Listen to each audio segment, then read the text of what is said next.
نبی کریم صلی اللہ علیہ وآلہ وسلم نے ارشاد فرمایا،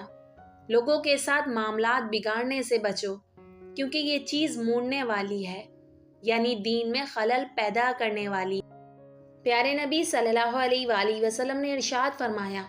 اپنے مسلمان بھائی کی مصیبت پر خوشی کا اظہار مت کرو، ممکن ہے اللہ پاک اس پر مہربانی فرما دے اور تجھے اس مصیبت میں گرفتار کر دے۔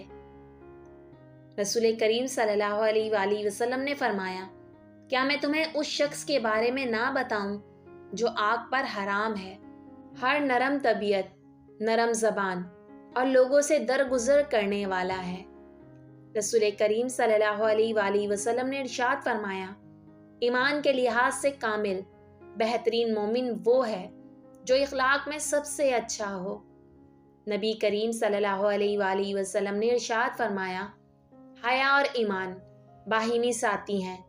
جب ایک ختم ہو جاتا ہے تو دوسرا بھی ختم ہو جاتا ہے۔ ابن عباس رضی اللہ تعالیٰ عنہ کی روایت میں ہے کہ جب یہ چھین لیا جائے تو دوسرا خود چھن جاتا ہے۔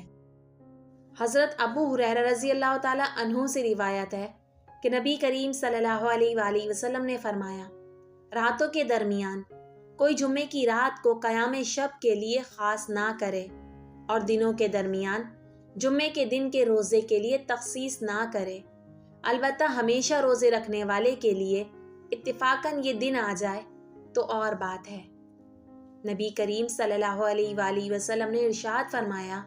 جنت میں بد اخلاق اور سخت زبان والا داخل نہ ہوگا۔